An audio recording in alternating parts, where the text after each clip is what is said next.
Ce matin, à la caserne de Creil, les salutations sont de courte durée. Car dès 9 h, il faut être à son poste et en uniforme, l'entraînement commence. Sur la tour, un groupe simule l'évacuation d'un blessé. Et dans la cour, c'est initiation à la tronçonneuse. On découpe pas comme une scie. On découpera toujours. Comme ça, jamais on fera des... C'est pas une scie à bûche. D'accord ?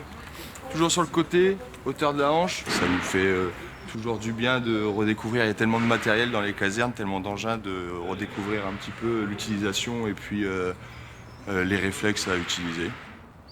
Pendant ce temps, le sapeur Laporte veille au standard. C'est lui qui reçoit les demandes d'intervention du centre d'appel d'urgence. Reste ensuite à prévenir les équipes. Départ VSAV1. On récupère les feuilles qui sortent, les feuilles d'intervention avec toutes les données dessus. Le stationnaire, il en garde une et il donne la deuxième au chef d'agré qui lui part avec, ainsi qu'avec une radio et un plan. Et dessus également, lui, il a la même feuille avec toutes les indications de l'adresse, la nature, le nombre de victimes, tout ce que les gens, compris les appels, les pompiers, compris les appels à Tillé, ont pu noter dessus. En moyenne, la caserne gère 15 interventions chaque jour. Mais le rythme n'est pas toujours aussi soutenu, avec parfois seulement 2 interventions par garde. Alors pendant ces périodes de calme, place au sport.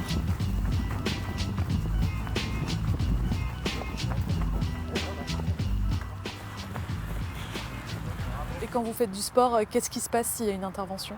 On est tenu d'y aller, parce qu'avant tout, avant de faire du sport, notre métier c'est d'être sapeur-pompier, de venir en aide aux gens. Et pourquoi le sport c'est si important chez les sapeurs-pompiers ?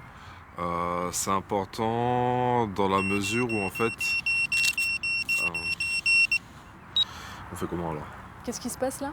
Là, moi je suis supposé partir en intervention. Eh bien allez-y. Ouais, c'est bon ? Ok, désolé.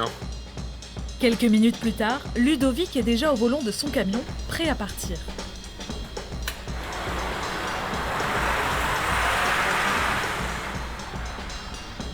En ville, un motard a été renversé par une voiture. Pas de blessés, mais le pompier sécurise les lieux. C'est difficile de se remettre en condition quand on est en temps de loisir et qu'on doit partir ? Bon, on est payé pour ça en même temps, donc non, c'est pas du tout...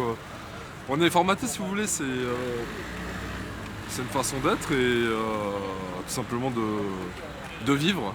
Donc on s'habitue à ça, on est formé pour, non, il n'y a pas de difficulté à passer d'un mode à un autre. Savoir enchaîner les interventions à tout moment du jour et de la nuit, c'est aussi ça, la vie de pompier. Une vocation faite de sacrifices et de valeurs que les sapeurs aiment faire découvrir aux plus jeunes. Donc je pense que pour ma part, il y a le secours routier qui est juste là. Vu qu'il n'y a pas de véhicule à côté, on va y aller. Je vous invite à vous réunir sur le secours routier.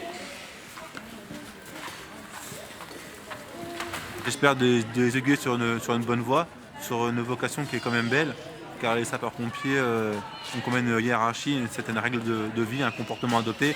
Et c'est quand même une chance, ma chance de leur donner, on va dire, cette voie-là. Ça vous fait plaisir de voir qu'il y a des jeunes intéressés ? Ah oui, ça me fait chaud au cœur. Parce que dans leurs yeux, je me revois quand j'étais petit.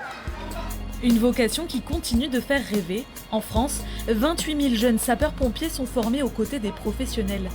Intervention, manœuvres, activités sportives, une chose est sûre, c'est un métier où l'on ne s'ennuie pas.